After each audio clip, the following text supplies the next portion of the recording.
নমস্কাৰ, এই মুহূৰ্তত দিবলৈ লৈছোঁ দুটা খুবেই গুৰুত্বপূৰ্ণ খবৰ। মাইক্ৰ' ফাইনেন্সৰ ঋণ লোৱা মহিলালৈ সুখবৰ। শীঘ্ৰেই দ্বিতীয় কিস্তিৰ ঋণ প্ৰদান আৰম্ভ কৰিব হিমন্ত বিশ্ব শৰ্মাৰ চৰকাৰে।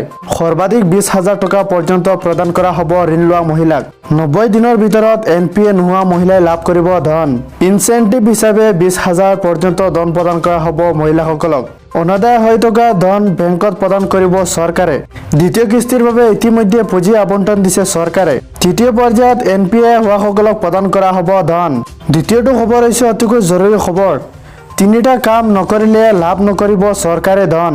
PM কিষাণৰ হিতাধিকাৰীলৈ জৰুৰী নিৰ্দেশনা। PM কিষাণৰ হিতাধিকাৰীয়ে সংযুক্তকৰণ কৰিব লাগিব আধাৰ। শীঘ্ৰেই আধাৰ সংযোগ কৰি সম্পন্ন কৰিব লাগিব eKYCৰ কাম। হিতাধিকাৰীয়ে নিজৰ নামত থকা ভূমি সম্পৰ্কীয় নথি সংলগ্ন কৰাৰো নিৰ্দেশনা কৰ্তৃপক্ষৰ। মুকলি কৰা হৈছে বিশেষ হেল্পলাইন নম্বৰ। নথি সম্পৰ্কীয় কোনো অসুবিধাৰ সন্মুখীন হ'লে ফোন কৰক এই নম্বৰত। 036128000213 নম্বৰে দিব সমস্যাৰ সমাধান।